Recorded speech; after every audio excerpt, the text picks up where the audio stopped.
You heard mentioned a few minutes ago Harold Davis, and some of you perhaps had a chance to talk with him when he was here earlier. He came the early part of the program and he left. But he retired from the Housing Authority in 1999. And I suddenly found myself trying to run ahead of this group of people and try to pretend I was leading it. And one of the things I had the opportunity to do shortly after that was to join in national organizations that are involved in the affordable housing development. And one of the very first people I had the pleasure of meeting was Sandy Enriquez, who at the time was the executive director of the Boston Housing Authority.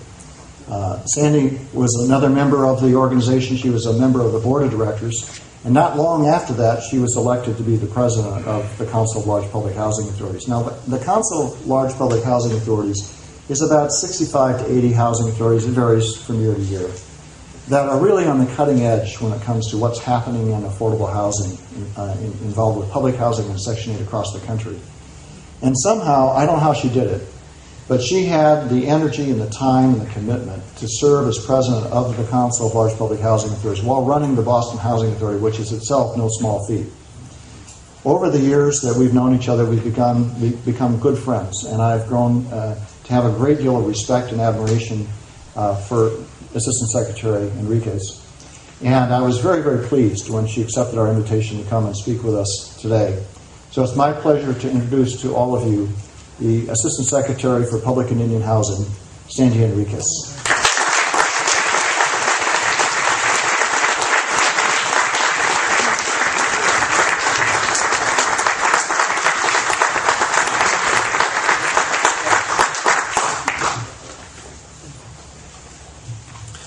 Good morning.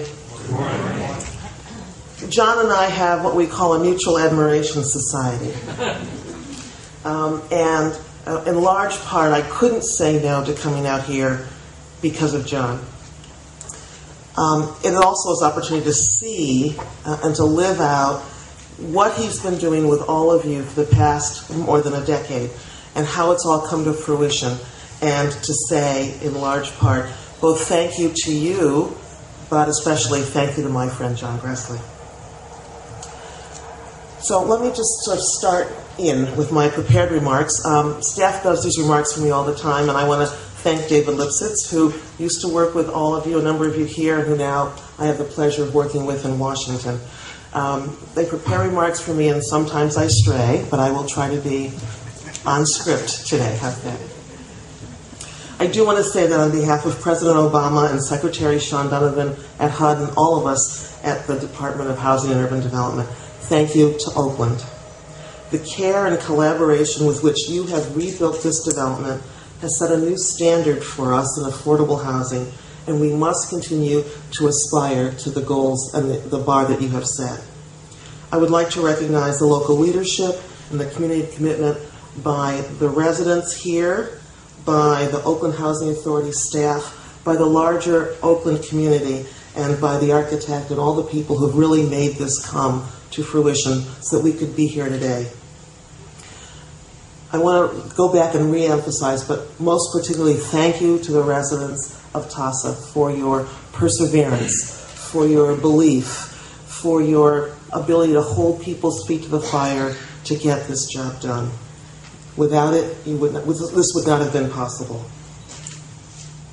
I would also be remiss if I didn't talk about John for a moment on his retirement that is happening, but not yet. I think that's the right way to say it. For over 30 years, John has been an example, has led by example, of what it means to be a dedicated, creative, honest, determined public servant. Thank you, John, for your stewardship, for your vision, and for leading in a way and setting a path that all of us should follow. I want to wish you well on this new part of your job. I want to figure out whatever you're going to do in the next iteration. May you go with God's blessings and God's speed, and good luck to whatever you put your mind and your hands to.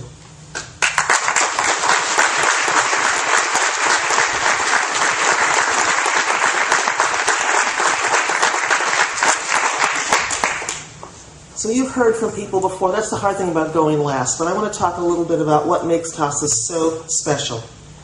What makes it special isn't simply that it'll provide mixed-income rental housing units for 137 families.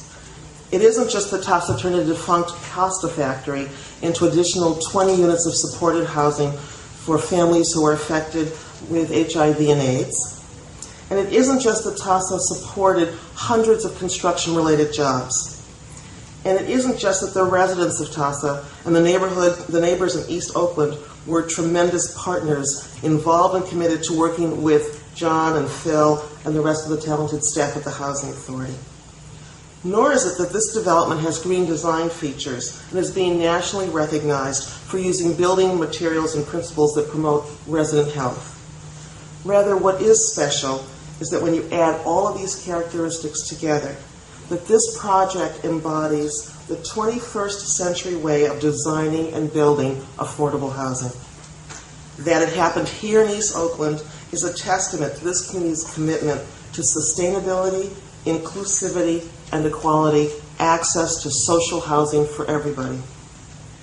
This 21st way of designing and building affordable housing you see here, competitively awarded, community-driven, and sustainably built, is also informing the federal housing policy agenda under President Obama's leadership. Indeed, it wasn't long ago that our most talented architects had stopped designing affordable housing, turned off by bitter debates around the urban design and the one-size-fits-all approach that typified urban renewal. HUD and OHA are doing our part to bring them back by showing what is possible when we challenge designers to innovate, to engage local stakeholders and partner with communities in new ways. To architect David Baker and your team, thank you for answering the challenge and exceeding our hopes for Tassafaronga. Yet President Obama and Secretary Donovan have challenged all of us at HUD to do more over the last year. You can see it in the Recovery Act's $4 billion investment in energy-efficient modernization and renovation of our nation's critical public housing inventory. You can see it in HUD's $510 million investment in energy-efficient modernization and renovation of housing maintained throughout Indian country and our Native American housing programs. You can see it in HUD's $250 million investment in energy-efficient modernization and renovation of housing units for low-income, elderly, and disabled persons. And you can see it in HUD's $100 million investment in lead-based paint hazard reduction and abatement activities. You can see it in HUD's green retrofit program to upgrade older federally assisted apartment buildings with the next generation of energy-efficient technologies. And you can see it in our next generation of Hope 6 program, Choice Neighborhoods, which brings the type of mixed-use, mixed-finance tools to bear for entire neighborhoods that you used right here in Oakland, building this development, building Mandela Gateway and Lions Creek Crossing.